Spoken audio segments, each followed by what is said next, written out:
Nosferatu the undead, he who drinketh the blood of his victims and turns them as well into phantoms of the night. He is as a shadow and hath no reflection. At night he penetrates through walls and doors. In shape of a bat he wafts into the chambers of the sleeping. In shape of a black wolf he hunts down those who flee.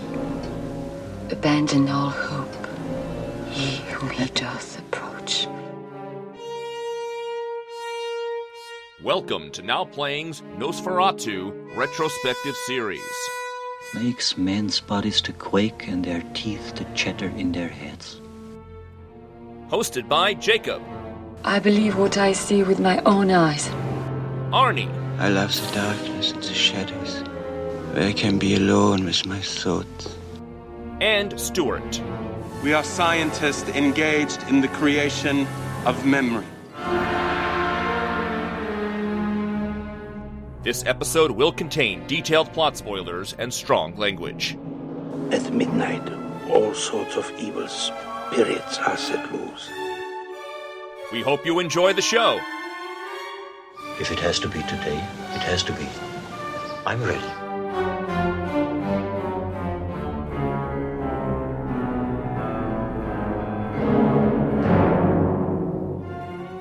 Today we're discussing Nosferatu, starring Max Schreck, Gustav von Wagerheim, directed by FW Murnau. This is the werewolf that roams the podcasts, Arnie.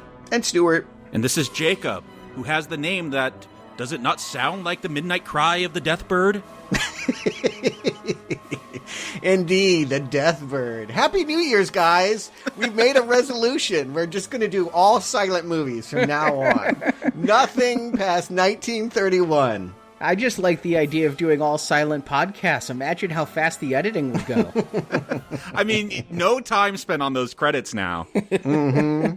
Yeah, it's a whole new look for us. No, that, of course, that is not what we're doing. Why are we covering a movie that is over 100 years old? Is it the oldest we'll ever go? I dare say yes. It really could be. Cabinet of Dr. Caligari, if it got remade, maybe. But yeah, it does feel like we are really at the beginnings of horror movies, and we are at the beginnings of a big Universal Monsters retrospective. Something that has been requested a lot was that people wanted us to go back and look at The Creature from the Black Lagoon and Bela Lugosi's Dracula and all those classic black and white Universal Studios monster properties and follow them to their modern day reboots. I guess we're getting started here today with a very unofficial version of Bram Stoker's Dracula. Nosferatu is essentially a fan film that became a classic on its own. I mean, trademark, copyright, what did that really mean in the 1920s? A lot. This movie couldn't get released. It became a financial flop because the widow of Bram Stoker says, you ain't playing that here. But if it flopped, how does everybody know this film? I feel like this film casts, dare I say it, a very long shadow. Mm-hmm. Well, again, we've been talking silent movies just a few weeks ago. If you are a gold level donor to the show, we started our retrospective on sci-fi dystopias by looking at the German film Metropolis. Also, kind of in the same German expressionistic wheelhouse made within 5 years of this movie. And yeah, it is a classic because I watched it a lot in film school. I'll just go ahead and put it out there. When they wanted to cover the origins of film, they always went to the Germans to talk about particularly the use of shadow, black and white, film grammar. This is really where movies started to learn a language. And I just remember a lot of clock watching. It was like, uh-oh, they're stringing up a 16 millimeter of The Last Laugh, and you got to watch these over-the-top performances. Birth of a Nation, I'm like, God help me. You want to clear a room. I bet you they don't even play that one anymore. That one just, no way. I had to watch Birth of a Nation 3 times in 3 different film classes in college. And that's where I saw Nosferatu my first and only time. And I was really interested in it at that time because it was right around the time a movie called Shadow of the Vampire was coming out about the making of this film. And so it felt like it was really tying in. It was giving me some background that I wanted to see this more modern John Malkovich, Willem Dafoe movie. Yeah, it's funny you bring that up because that's around the time I did discover Nosferatu. I actually watched the 70s version first. And I'm like, wow, I really like that. Let me go watch that silent film. And I like that. And then, yeah, Shadow of the Vampire came out like maybe the next year or something after I discovered these. And this is one, not every Halloween, but I do watch this like maybe every other Halloween. Like this is part of my October viewing. Really? Yeah, I really like this Nosferatu film. Again, I saw it so much that I never felt the need to go back to it after film school. And it wasn't like they'd always played the whole movie. They just wanted to show you how you might, I mean, it's weird. If you're not a filmmaker, you might not even care about some of these things. But like the way that characters, you know, they have to move in the same direction and you just want to create, it can be really confusing if you're a bad filmmaker to put things together. And these early silent movies, what they'll tell you, and they'll make you make silent movies. The first things I ever shot were things that did not have a soundtrack. It's a way of recognizing that dialogue is a crutch, and you have to learn how to convey information in a visual medium. That is a skill that silent movies, the art of them, is still relevant for filmmakers coming up. But they can be often a chore to sit through. I remember many classics just being so tedious. Well, I got to ask you, Stuart, I know when we did Metropolis, there's lots of different cuts. With these black and white silent films, they're always rediscovering new footage. Like, what is the status with Nosferatu? Like, have we always had what reviewed this? I think it was just over 90 minutes. I think that the basic structure of it hasn't changed. The film tinting, some of the optical effects that they use here haven't always been available in all of the prints. It should just be said, when they released this movie, the producer was actually really into the occult. He knew Aleister Crowley. He had written a script about meeting Satan. He had just made a film about like the Golem and Jewish mythology. He really wanted this to be a whole beginnings of like a horror movie staple. But he had the arrogance to think, we don't need to pay the Bram Stoker. Like, we'll just do this. That the reason why it's called Nosferatu, Count Orlock, is I guess there was some travel writer in the early 1800s that found this legend of a Nosferatu. Actually, they identified it incorrectly, but they tried to say that vampires are Nosferatu, and this is a way of legally saying we weren't ripping off Bram Stoker's creation. We were going with a mythology that existed long before. I did try to, in preparation for this, really tried to read Bram Stoker's Dracula. I got maybe a third of the way through, and I'm just like, look, I had a speed, I was skimming through stuff, and it just was not clicking through me. Maybe that was the problem. I won't put all the blame on that book, but from that first third that I read, I did recognize, I'm like, oh yeah, this is lifting a lot from that. Thank you. Thank you so much. I did a Books and Nachos on Dracula way back when because I felt like it was required reading before I could review Stephen King's Salem's Lot. So back when we reviewed Salem's Lot, I did a Books and Nachos on Dracula, and I was harsh on it. I had real trouble getting through that thing. It is slow. It is ponderous. There's a whole lot of like romance stuff in it. Yeah, when I got to letters going back and forth between the two women, I'm like, I got to tap out. I don't care. I'm still working through it. I wanted to have it read, but I figure if this is unofficial, I can unofficially not be done yet. I will have read that book by the time we get to Bela Lugosi. But it isn't a fleet read. I will give you that. And the surprise for me has been that this story is a reconstruction of reading ship's logs, diaries, letters. It makes it kind of much more active. I have to figure out what's going on kind of thing. It doesn't play like a Penny Dreadful kind of cheap, gory little story that I imagined it to be. It's, again, maybe that's why it's considered a classic, is that there's more artistry to all of that. Verdict's still out as to whether I like it or not, but I recognize it's not an easy read. And yeah, maybe you just want to take a few ideas, go with a myth that's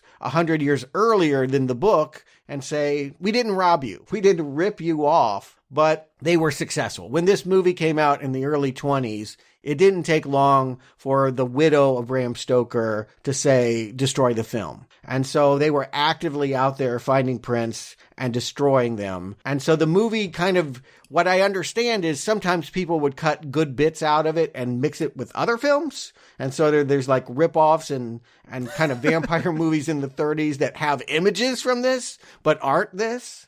Yeah, I know before the film started, there was a bunch of text explaining, like, they did have to reconstruct some parts, but it was mostly done, like, by the 30s, they had it reconstructed. It wasn't like Metropolis, where, like, they discovered a whole complete cut of it in some closet decades later. And it's also worth pointing out that film was shot on nitrate, which was highly flammable. You wouldn't need a widow out there to destroy it. If you just have a projectionist that has a cigarette habit. We've seen Inglourious Bastards. Yeah. If you just got a smoker running the projector, you could lose a film. And so, yeah, it was a lot of work. The restoration that I saw, I think it was released on DVD in 2008. It gave you two different options. You can see it with the original German titles, or you can see it with the English-American titles, which I was the one that, why do extra work? Why have subtitles on top of my inner titles? I mean, I'm reading anyway. I may as well go for the authentic experience. I had the German title cards. All right, you be you. And so did I. The version I watched didn't offer me English intertitles. And so I'm watching part of the movie, and I'm like, how am I supposed to get this? And then I realized I could turn on subtitles so I could read over the reading. So I started over with my English subtitles turned on. Yeah. So I think there were prints out there that had missing parts and just singed parts and what have you. Like all old movies, the authentic official version may be hard to tap down, but I don't think that there are radically different versions of this in the way that Metropolis had an extra half hour in some versions. This is largely, as far as I remember, always been this movie that we're here to talk about. According to Wiki, there's a 63-minute version.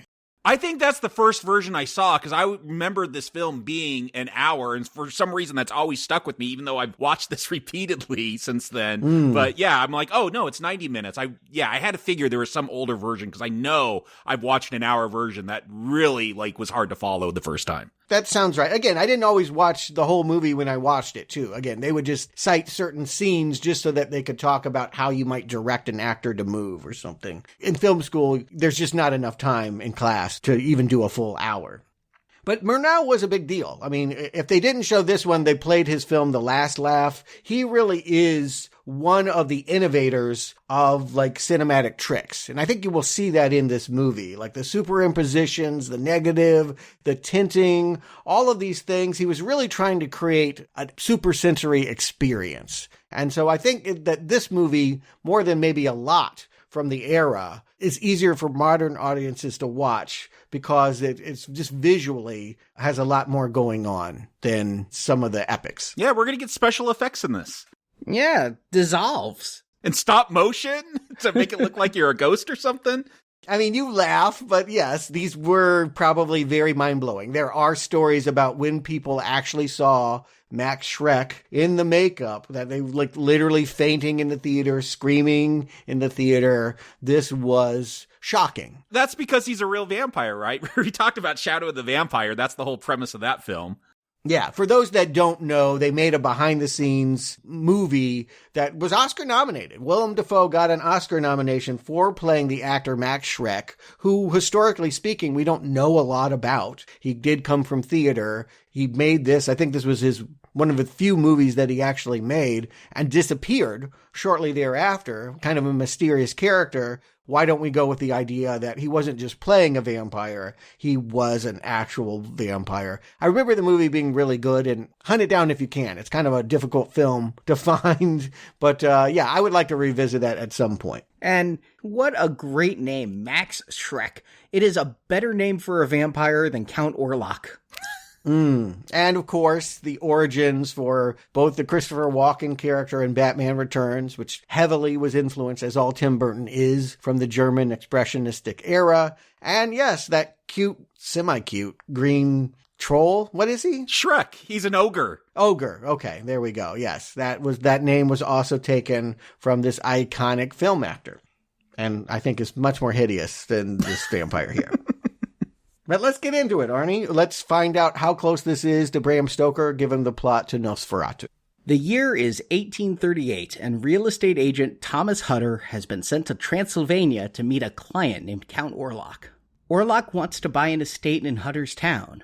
Hutter goes, enticed by the thought of the big commission, and he ignores Orlock's strange appearance and even lets go when Hutter cuts his thumb and Orlock starts sucking on the appendage to drink the blood. Orlock delays the purchase, but when Hutter drops a photo of his beautiful wife Ellen, Orlock immediately buys the property, which happens to be just across the street from Hutter's own home. Back home, Ellen has been having nightmarish visions that her husband is in danger. And he is, for Orlock is a Nosferatu. Hutter finds the Count sleeping in his coffin. Hutter hides, and Orlock departs for his new home in Germany, leaving Hutter behind. Fearing Orlock has designs on Ellen, Hutter races to try and beat Orlock to Germany.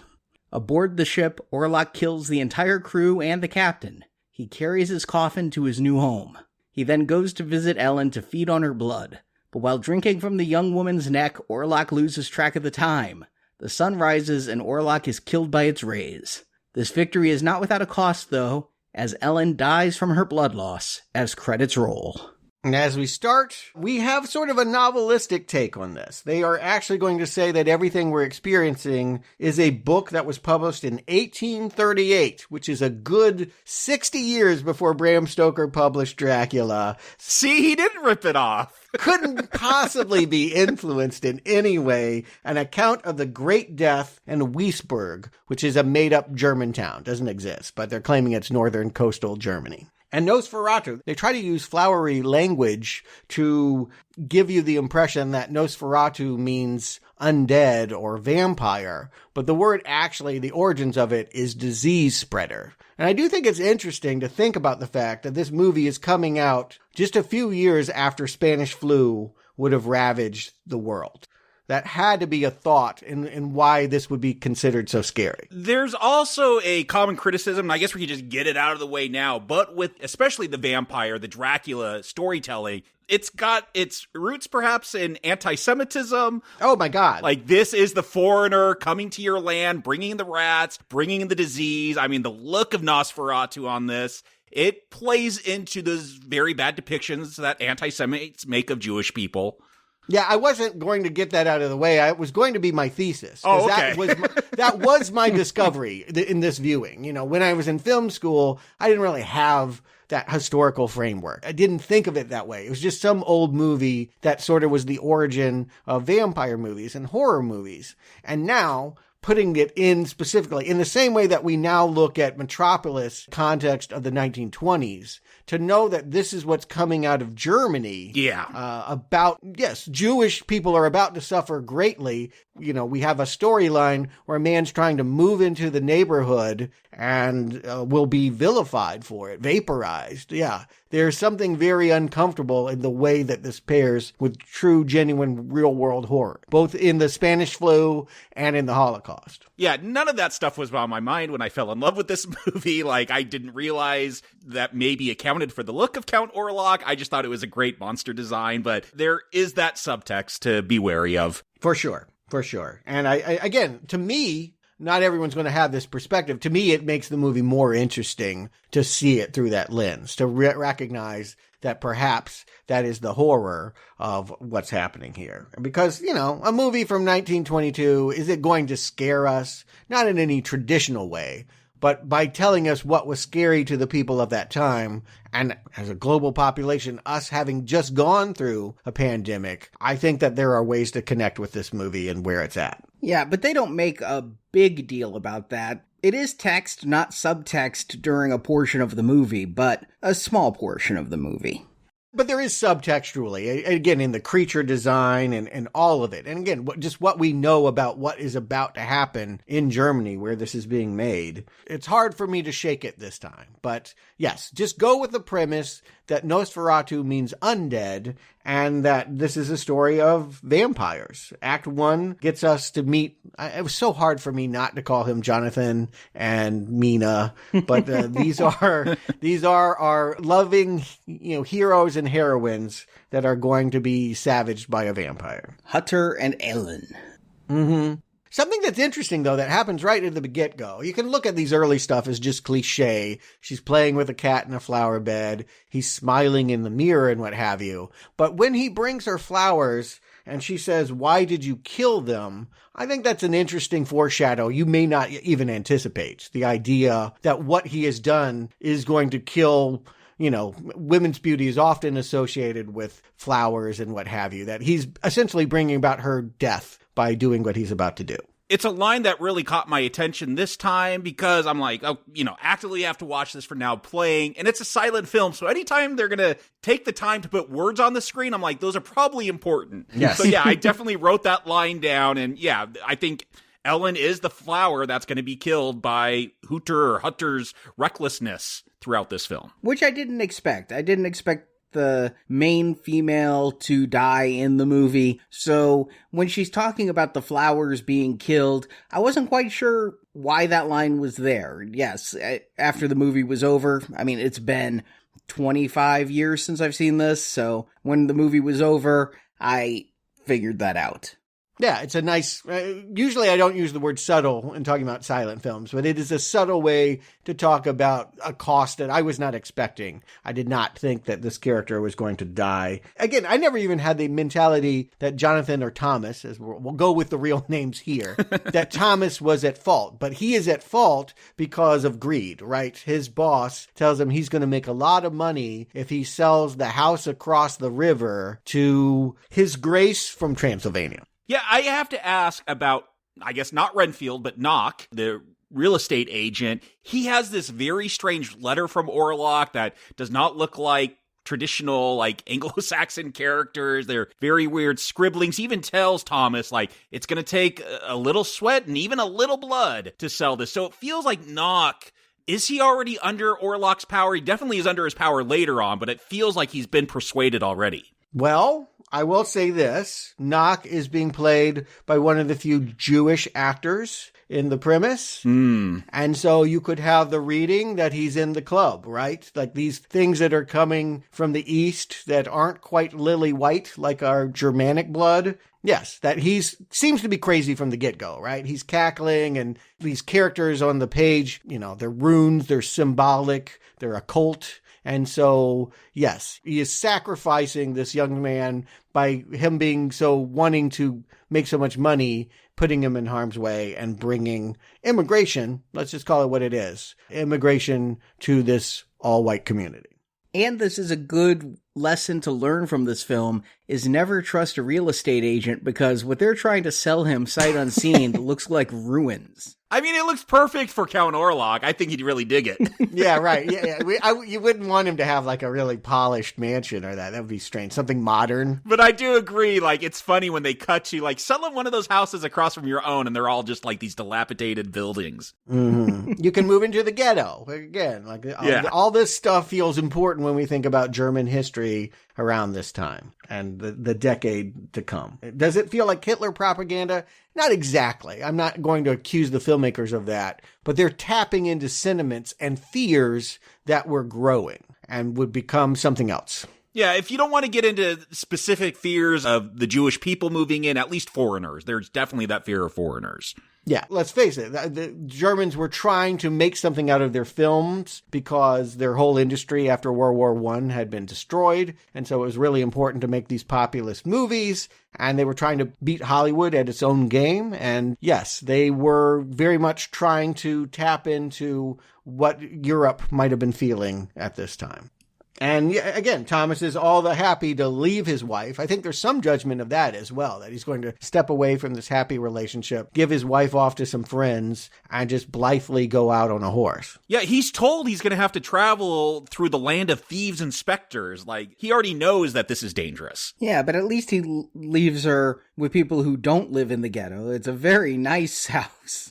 Mm-hmm. The music gets creepy too. I don't know if your version did this. Although it is a silent movie, there was a score that was specifically composed for it, and they did include it on my DVD. Okay, yeah, like this score, I thought it was amazing. I don't know if it's the same one as he watched, but whatever score, the version I watched, and I got to imagine it's the original one, like, I thought it was really great. Like, very innovative, kept me into the film, like, it matched the moods going on. I think Psycho ripped it off at one point. Yeah, Hans Erdmann, if you see that name, and I don't know why they put another score on it, but this is what you would have heard in 1922. Yeah, I'm pretty sure I heard the original because this movie started with an overture. Yes. And I doubt if you'd start with an overture of somebody else's music. And it is very good music for this. If you can't have sound, having it scored like this worked well. I liked the score a lot more than I liked the intertitles. I mean, again, I think they're sparing. I mean, I've definitely seen some silent films where they have so much information to give, they have to establish so much. They've pared down the characters from Bram Stoker's novel. There's not as many. The friend Lucy and all her suitors, all of that just goes away. The part where I stopped reading the book, yeah, get rid of her. Mm-hmm. I mean, there might be a reason to have them. We're definitely going to talk about them when we get to the Coppola version, which strives to be an authentic adaptation of Bram Stoker. But for here, they've definitely limited the choices and limited the intertitles and done what they can through music. And let's read the room about this, too. They tried this process of tinting the film. Although this is a black and white film, they can process black and white so that in some scenes it's more yellow when someone's holding a candle or it's daylight, red at dusk, blue or green at night. I thought they did this because this is how you did day for night back then. Like, you couldn't shoot in the dark. You didn't have the lights or enough candles to light it up, so you'd have to shoot everything during the day. And I thought this was an innovative way to tell me what time of day it was by making it like a dark blue, or I thought it was effective in communicating what I think they were trying to communicate with the changing of time. I also got that and started making notes about it, but I don't know how consistent it necessarily is at times. Like, or maybe it's the version I watched. I mean, there's yellow. It's honestly a piss yellow that most of the film is in. And then it turns blue, which I took as nighttime, but it's also blue in dreams. And then it also turns green at some points. Yeah, I mean, you figure that out. The warm colors are for daylight. The colder colors are for the spooky time. And again, yes, he is passing into a land full of superstition. He stops at an inn and picks up a book all about vampires. Like, that's the tour guide. It's like, hey, learn about our phantoms and demons. Like, we got it all here for you. Yeah, these people are weirded out. Like, he goes to this inn, he's eating, and then he's mentioned that he's going to Orlock's place, and they all really clam up, and they're like, you can't travel tonight. Like, there are werewolves out there. We see, it looks like a hyena to me. I was about to say, I don't think that's a werewolf.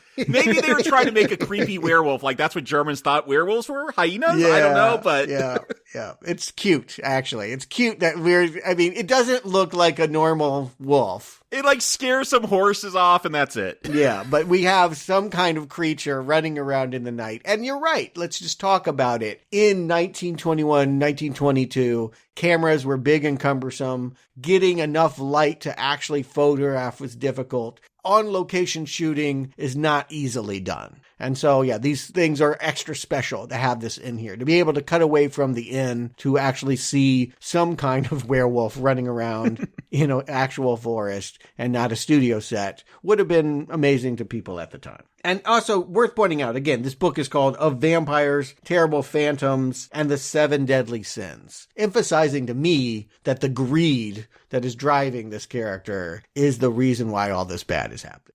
Yeah, I definitely felt more judgmental towards Thomas this viewing, like really paying attention to everything. And yeah, it is that greed. Like, I'm going to make a lot of money off selling this house, even though, like, he's given every warning sign. I do love, instead of that Bible, they have that book about vampires in his inn room. Mm-hmm.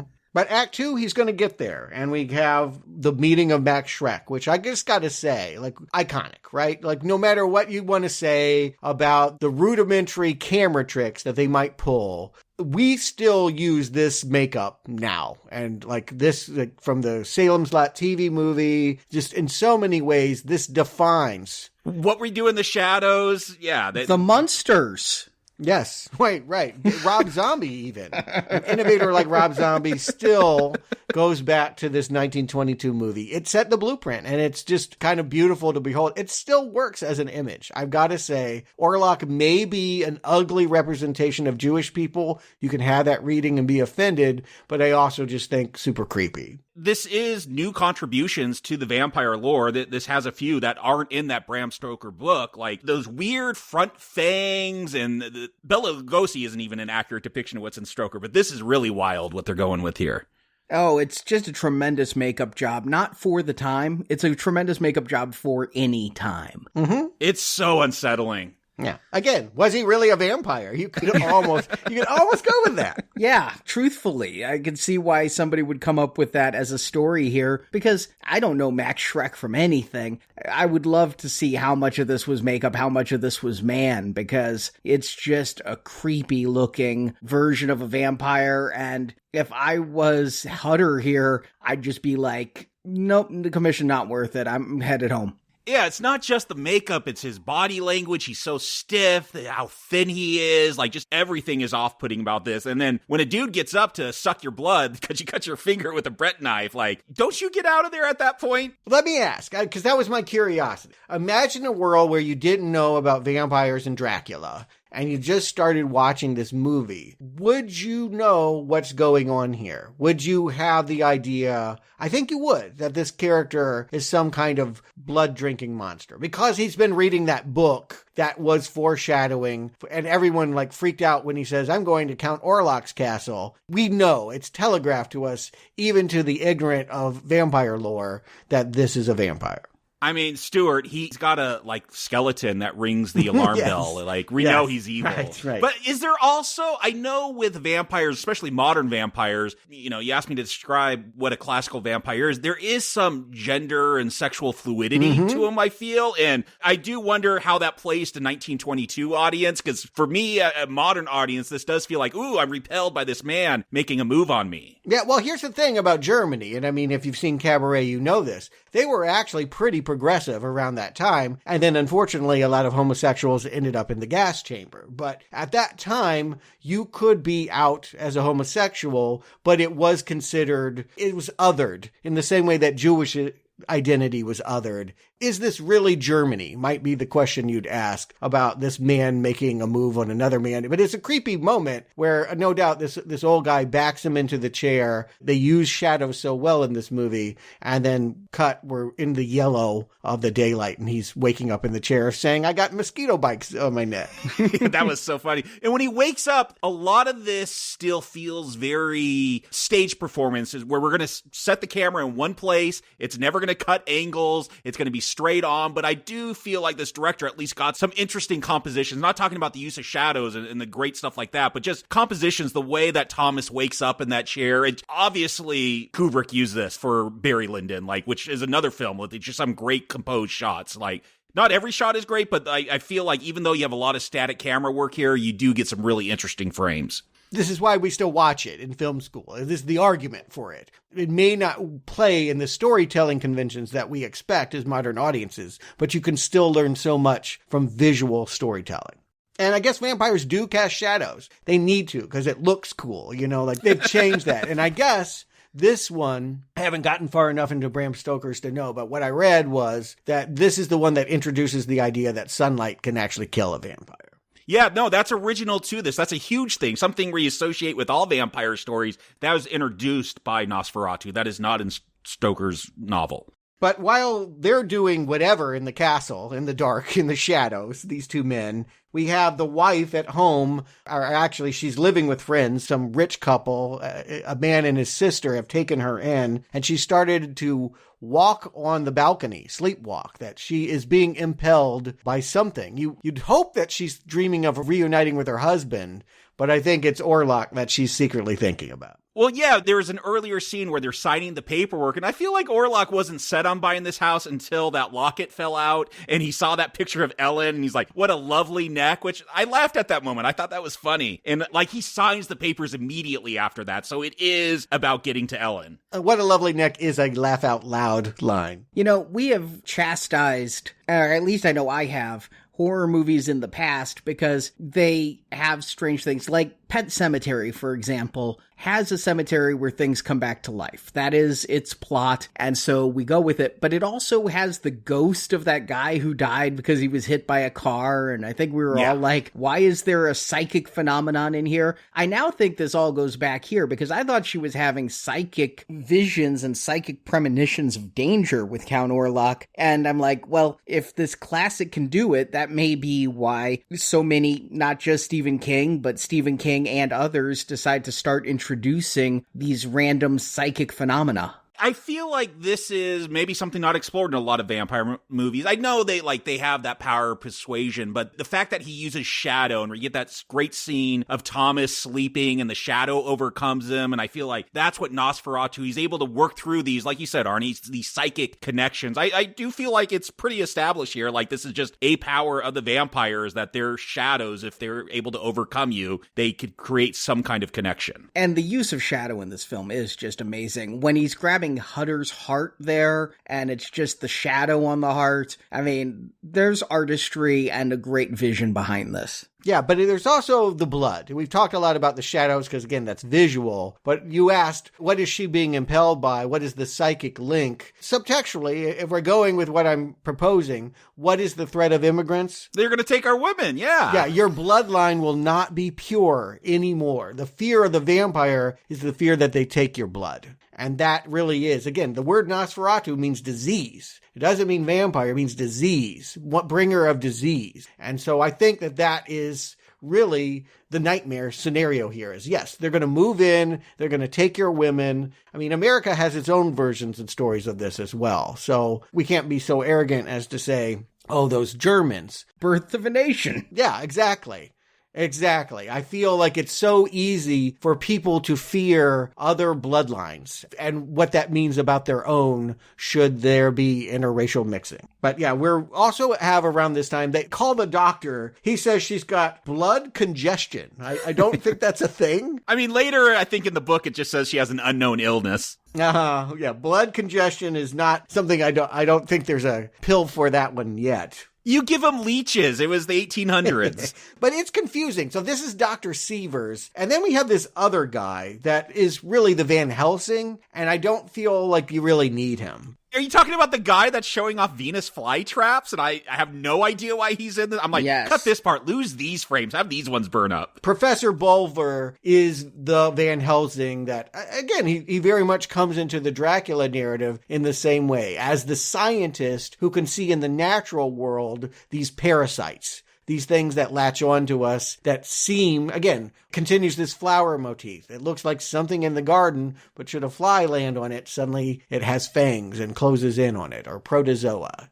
He's sort of giving a scientific credence to these racial fears. Yeah, Jacob, you talk about losing these frames. I gotta say, I'm really with this film and into this film for like the first half hour. But once we leave Hutter and that shadow scene comes, this movie, in my mind, drags for about the next 45 minutes. Really? Okay, I'm actually going to make the argument, and it comes from someone that's had to watch a lot longer silent movies. At 90 minutes... I mean, we all have with Metropolis. I watched a 4-hour silent film called Intolerance as part of the movie challenge back when. It really does test your tolerance, that one. Yes, it does. And so, I mean, I've seen long silent films, and, you know, with our review of Metropolis, we've said perhaps silent film is not my genre, but it just started with this Venus flytrap thing and the various stuff on the ship. It just started to grate. Maybe, but I would argue, I'm not saying you couldn't lose things and make it faster and more palatable, but for a silent film, this thing still plays. Part of it is that we're dealing with vampires, right? Like the last laugh is just about like a drunk guy that loses his job, and we have all this subjective camera work about what it's like to be drunk that looks kind of cool but goes on endlessly. Murnau, I think, is better in the horror genre. You know, he made a Faust. He did make a few other horror kind of plots. I think he is credited largely, this director is celebrated for how his artistry helped shape horror films, universal horror movies, and beyond the genre on film. I feel like, Act 3 is the race home. that Jonathan basically gets some bed sheets, gets out the window, and he's trying to get back on a horse and on foot. At the same time, Orlock has gotten 6 coffins full of dirt. That fast-forwarded effect of Orlock using, like, flash speed, bullet time. It's like stop motion where they're cutting out frames. They did it earlier when he's driving up in the stagecoach to pick up Tom. I don't know. I like that. There's a charm with its old-timiness. And it just, again, visually it tells me, okay, there's something weird about this guy. There's something off about him. And I like, in a movie like that, you're forced to, in these silence films, be so visual, but it's something I really appreciate. I just chuckled at it because it is so old-timey. I just can't believe his strength, man. He's just lifting those coffins full of dirt. Like, Orlock's got some muscle. He needs a Renfield, right? Like, if you are carrying your own coffins, like, you're not cool anymore. Like, you're just walking around doing grunt work. Like, you need minions. Later on, when he's carrying it through Germany, is hysterical. Yeah. But keep in mind, he's not binding people and turning them into vampires. He's killing them. He's infecting them with plague. And he's bringing plague. We're actually told in the booklet that the dirt that he's carrying is dirt that goes all the way back to the Black Death in, 1400. It says they got to have the dirt that they were buried in. So he died somehow. And, we're not going to get at the origins of how vampires are made here by getting bit. You're right. Like, when we get the stuff in that booklet, it's just that as they go to port, there's people showing up with these bites in their neck and dying, and there's rats and plague everywhere. But we do know, obviously, we covered a whole series about it. Racial sensitivity goes out the window when plague is involved, that people do try to point fingers. And I do think the idea that we can look at the origins of plague as being from one group of people is a habit. Well, frankly, it's something recently that was proposed. And so I think that is the fear, is that if you let these people into your neighborhoods, they're going to screw your women and infect your community, and your idyllic life won't be yours anymore. He's coming for you. Now, this middle part here, it's worth pointing out, we're building up to 2 theatrical movies this year based on Dracula. And one of them is Renfield with Nicolas Cage. And the second one will be out in late summer. It's called The Last Voyage of the Demeter. And it is the part in the Stoker novel specifically about this ship voyage. We have here in Nosferatu probably the most famous image in Nosferatu. The best stuff is when the first mate goes down into the ship's hold trying to figure out why all the sailors are getting sick. And we have that great shot of Orlock just levitating to a standing position, right? Like, that's what I always think about when I think about Nosferatu, is him coming out of that coffin and the rats pouring out. It's a great image. It's not what I think of. I think of the scene with the shadow and the stairs. And see, I go to where he's walking through the door and he's all stiff, creeping up on Thomas. I think the shadow and the stairs bit was even in a Snickers commercial or something. But this ship stuff is the best stuff in the remainder of the film. I think the first 2 acts are the best, but here, with the stuff on the ship, it could be its own movie. It's very suspenseful. It's like 10 Little Indians, Yeah, I could see why they'd make this a new movie. I feel like at this time, with the technology, trying to get cameras on an actual ship and probably the expense, you could have a great Nosferatu just at sea movie. Yeah, it's going to be like The Thing is what I'm imagining. A polka dot man from Suicide Squad is the star of it. Yeah, he looks like a vampire. So I'm looking forward to that one as well. But here, again, I just want to say I really enjoy just that image of the captain tying himself to the steering wheel as the vampire comes for him. Effective image making. Which I know that is in the Dracula novel. That's stolen. Yes. Oh, yeah. They find the captain just that way. Why would a captain tie himself to the mast and be in this situation? Good mystery. And why does this one? Because, they're down to 2 men. One goes below with an axe and gets so afraid he jumps ship. And this last remaining sailor ties himself so he could keep steering the ship. Is this, is he just under the command of Orlock? He has to do it? It feels weird that he's so devoted to getting to port. No. I think that's a captain's motto, right? You go down with the ship. They're like mailmen. No matter what the weather, you got to do it. Yeah. Yeah. No matter what, I'm getting this rain, sleet, vampires. Even though I'm bringing plague to Germany, I've got to do this. And apparently this is not just one port. They've been stopping in all these ports. We'll find out from newspaper clippings. Nock has been actually put into an institution and he's keeping up with his master. And everywhere they go, they leave death and plague and rats.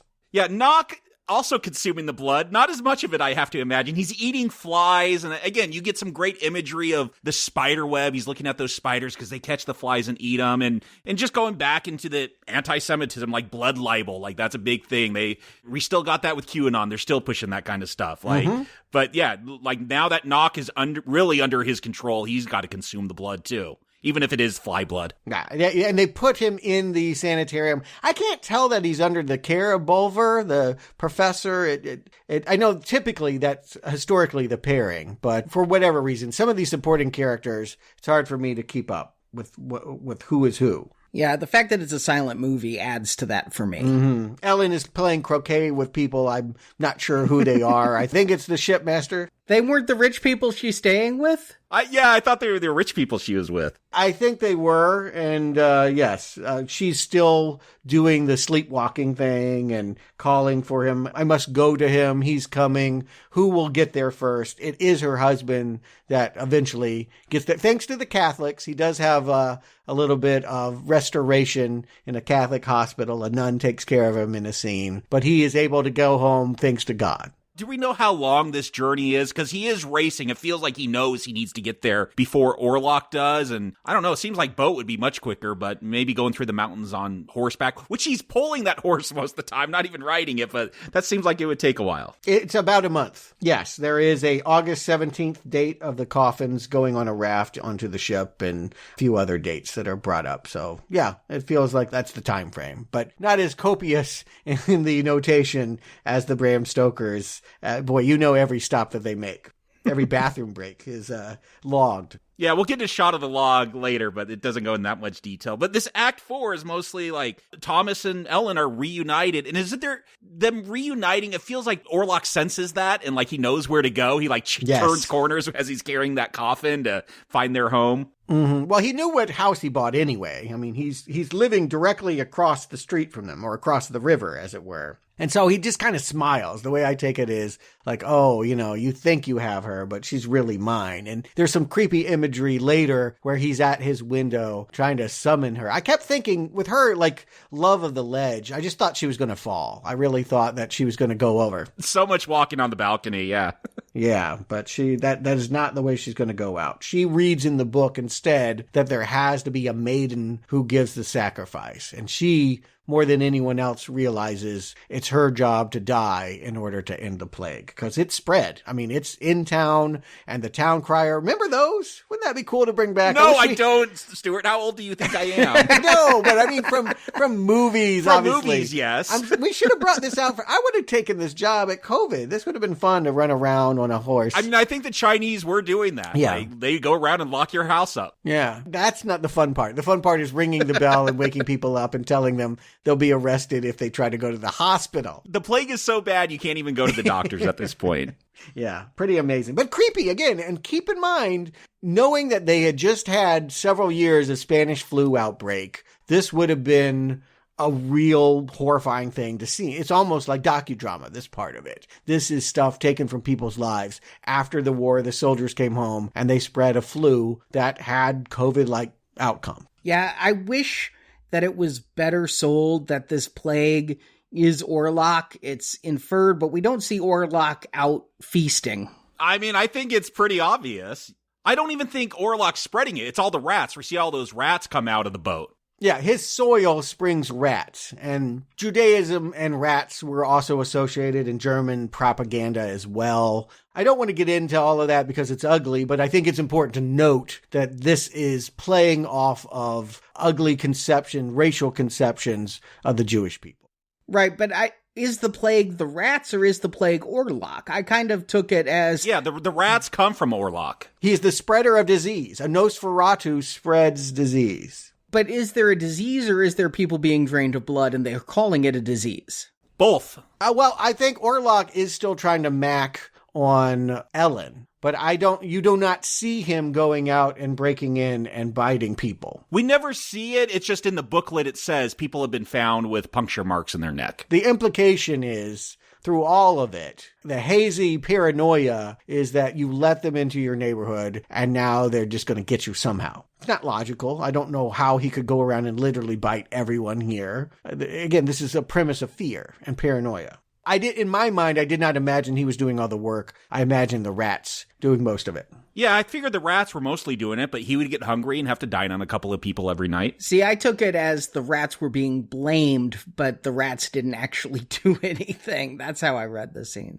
No, I think those rats, like, magically appear from his soil. No, I mean, I believe he brought the rats, but I didn't believe the rats actually had plague. I thought this was reactionary Germans. I mean, it's that too. Go with it as metaphor. I don't try to parse out, like, did the rat bite it or did the Orlock bite it? The point is, infestation is at the front door, and the only way to end it, according to folklore, is that one woman, a pure woman, has to die. That flower has to be cut in order to bring the sunlight. It's so weird because, yeah, Ellen's going to find that vampire book that I guess those villagers gave him. And he's like, no, don't read that. So she's got to secretly read it and finds out, like, yeah, a very wholesome woman can distract a vampire to stay awake past the crow of the cock. Meanwhile, they're after Knock because, again, the only other Jewish person in this cast, he had gone insane, but then he had choked the orderly, busted out of the sanitarium, was running around the fields, was on their roofs. They eventually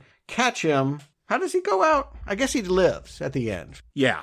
It seems like there's a mistaken idea. Like, they know there's a vampire now because they mistake him for the vampire and go chasing him. Yes. Well, he's one of them.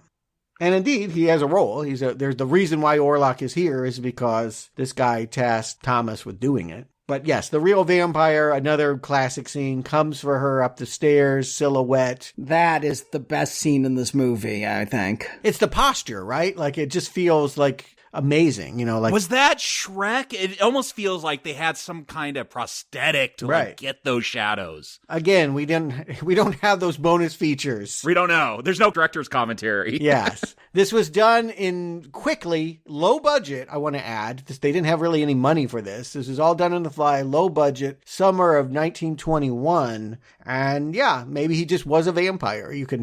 I'll accept that premise at this point because it's very convincing when he comes for her and is chewing on her neck and suddenly the tint goes yellow and he realizes, oops, I've been tricked. Yeah, we cut to a rooster. It was literally the crow of the cock. Yeah, I think that's helpful. Again, these things feel rudimentary now because we as a society have grown up, particularly us. We've watched so many movies. We speak this language very quickly. But for an audience that, again, movies are only 20 years old at this point, and maybe lots of people aren't seeing them. This might be the first movie you ever see. Like, this is revolutionary. Yeah, I've watched it was a multi-part documentary on the history of film, and the fact that, like, once they figured out continuity in shots, and if someone's, like, on the right side, they got to exit on the right, like, that was a huge revolution, and this feels like... It is! It's pieced all those things together. You're going to cut to a rooster, so we know that's crowing, and then we're going to cut back. Like, again, visually, I appreciate this film. Like, it's not hard to follow visually. And again, I want to say, even if you think you know those rules, many times when people shoot movies, their first movies, and then go into the editing room, they realize that they should have followed the rules more closely. That's why you sometimes see, like, frames flipped and, like, they're mirror images. Yeah. It is a learning curve, and this is a movie to study, to learn about how to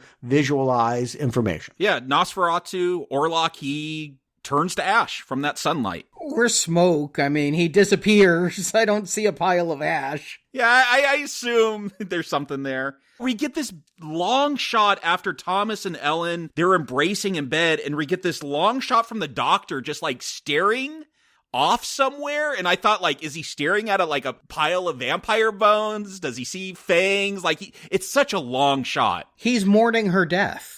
Correct, yes. A doctor would jump in there. It seems like she's alive. Like, she calls out, she's in bed, she's awake. Yeah, and then she dies after they embrace. And then, the husband's in there, like, she's still motionless. And if the doctor ain't jumping in there, it's because she's beyond medical help. I feel like you give that mourning scene to Thomas and not the doctor. It was weird. Well, Thomas is on her, kind of crying while the doctor watches on. Yeah, he's frozen in by the bedside as well. And so the castle in ruins, I guess no sequel. Yeah, death came to an end when Nosferatu died. Yes, until the remake. But until then, Jakob, Stuart, do you recommend Nosferatu? Jakob.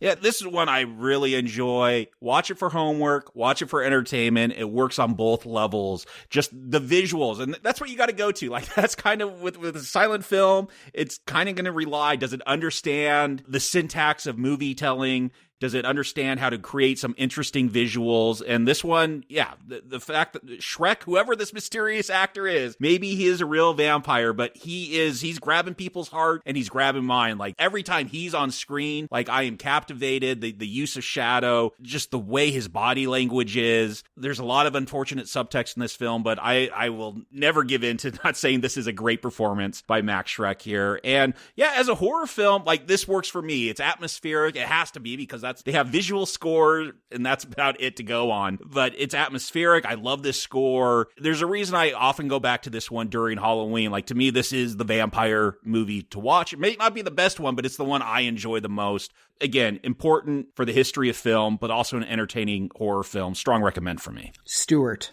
Yeah, silent films are problematic. I want to just put that, for me, I think for most modern audiences. You saying people 100 years ago thought different than us? Yeah, they certainly experience movies differently than we do. And it's not just that it's silent, because one, it's not. There's a score. There's something audible that we're hearing. And also because, things like Quiet Place tell us that can sometimes be a strength. Sometimes not having sound can be a way of making it effective. But it's really the fact that audiences were so naive, and that you really had to worry as filmmakers to make sure that people get it. You had to overplay everything. You had to let things go so long, give them so many intertitles, have the actors go so broad in their joy, in their fear, that it really becomes campy. Like, it's just hard to take it seriously. But this one feels differently. It's one of the rare silent movies that I think still plays in 2023, largely because of Max Schreck. I just want to put it out there. An undeniably unnerving Dracula.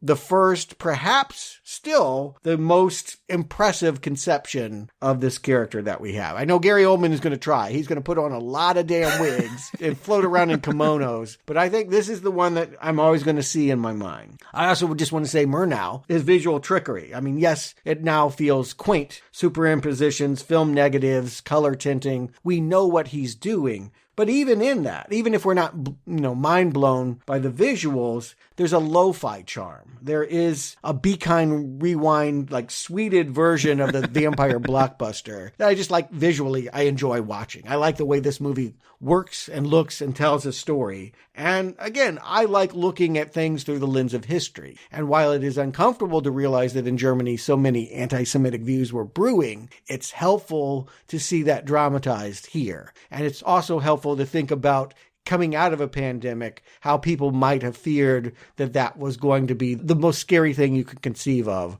was that immigrants moving in, spreading their disease. So yeah, I think that it captures the horror of the Spanish flu, even if, yeah, let's face it, it's not going to scare you in the way that a modern film would. So yeah, I'm definitely going to say keep it in rotation, see it for all the reasons. Don't assume it has nothing to offer you, because it is a good film and a timeless one. I appreciate what you guys are saying about this, and I thank you, Stuart, for providing some of the historical context to this film that, I realized this was World War I era Germany, but I didn't put together all of the connections with Nazism and anti-Jewish sentiment, so I thank you for giving this film that context. As those who pledged for gold know, I didn't jibe with Metropolis probably because it was a silent film, and I'm learning that I was more open to silent films when I was younger than I am at my current age. Maybe I'm less open to that experience now, but while watching Nosferatu, I was really down with it, like I said earlier, for about a half an hour, and then it started to drag, and I do wonder if it's because it was silent. I wonder if this film was a talkie, if I'd have been a little bit more forgiving of it. I had a mixed bag of a time watching, and I definitely checked my watch a good number of times while watching. But nonetheless, there is some amazing artistry here that really does hold up to this day. Most movies I watch, no matter when they're made, don't have some of the great visuals that Nosferatu has, especially its use of the shadow of Orlock. And so I can definitely give this a recommend. And I say that because if you're somebody who's a bit hesitant to jump into a silent film. Guess what? I'm realizing I'm hesitant to jump into a silent film, but I got a lot out of this one. And so I think you will too, and I can give it a recommend. Yeah, and I wanted to say, you think that this would have been improved by being a talkie. My memory is the Bela Lugosi one is a real snooze. This one has all the visuals that really will stay with you, and that supposed classic Dracula from 1931 is no classic. But we aren't covering that next week. It was already mentioned. This movie did get remade in 1979 by Werner Herzog. I have never seen that version. You have to see, it'll be interesting to see what Arnie thinks, because my memory, I haven't seen it as much as this one, but I've seen it quite a few times, is that it's mostly a remake of this, but just with talking. Okay. Basically the same story. We'll talk about the visuals. Maybe they go different there, but it'll be interesting, Arnie, because I think you'll get what you wanted next week. All right. I'm curious because I do know that filmmaker can really produce some interesting work, and Klaus Kinski is a scary mofo. Yes. Almost as scary as Max Schreck is Klaus Kinski. So I'm looking forward to it. Never gotten to it, and next week I get my chance. Meanwhile, this Friday, if you want some more classic kind of horror, or at least dystopia, we are reviewing the 1966 film Fahrenheit 451 for our gold donors. Yeah, technically we're covering the dystopias of the 50s because Ray Bradbury's book came out at a time when, what are we letting our children read? Burn these uncomfortable messages. It's all about censorship, which, frankly, is still a part of our current dystopia. Can't wait to talk about it. You can find the details at nowplayingpodcast.com/donate. And Jakob, Stuart, thank you for joining me. And until next time, travel quickly, travel well into the land of the specters.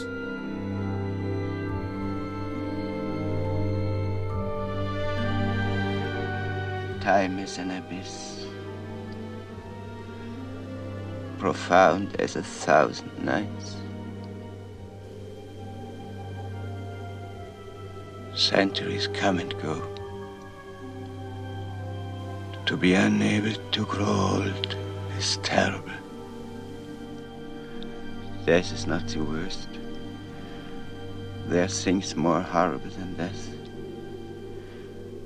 Can you imagine enduring centuries, experiencing each day the same futile things? Thank you for listening to this Now Playing Podcast movie review. We hope you enjoyed the show. They will no longer be able to say you would had to have been there. Because the fact is, Albin, we were. Help us spread the word about this show by leaving a 5-star review on Stitcher, Podbean, iTunes, or your podcast store of choice. I have a task for you. Something I don't dare trust to anyone else. Want more reviews like this one? In the archives section of NowPlayingPodcast.com, you'll find more than 1,000 in-depth movie reviews from our panel of hosts. How long have you been listening? On our site, you can hear reviews for every installment in the world's biggest film franchises, including the Marvel Cinematic Universe, Star Wars, Spider-Man, Batman, X-Men, James Bond, Middle-earth, Jurassic Park, Fast and Furious, and Transformers. If it's not in frame, it doesn't exist. Plus, we have individual movie reviews, such as Titanic, E.T., Inception, Big Hero 6, Ready Player One, Pulp Fiction, Apocalypse Now, Dr. Strangelove, and hundreds more. A wonderful place. A little gloomy, but very exciting. And come back to NowPlayingPodcast.com next Tuesday for another all-new movie review podcast. Listen, the children of the night make their music. Support from listeners like you keeps Now Playing Podcast on the air. You must come with me and help me to crush this monster.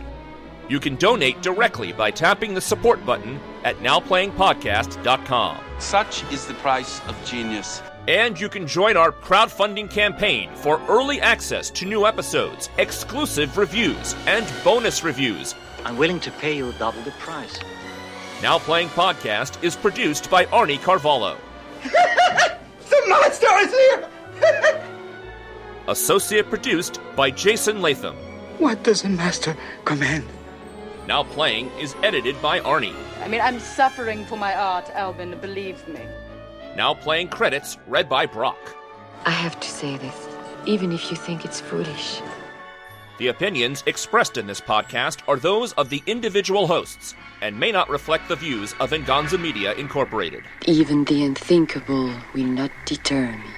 Venganza Media Incorporated is not affiliated with, and this podcast has not been prepared, approved, or licensed by any entity that created the film analyzed herein. All movie clips and music included in this podcast are the intellectual property of their respective copyright holders. They are included here for the purpose of review, and no infringement is intended. I see something horrible. I'm afraid. Now Playing Podcast is an exclusive trademark of and may not be used without the express written permission of Venganza Media Incorporated. Thank you. I think we have it. Now Playing is a Venganza Media production, copyright 2023, and no part of this show may be reproduced, repurposed, or redistributed without the written permission of Venganza Media Incorporated. All rights reserved. And excellent, Gustav. Extraordinary discipline in the face of ridicule.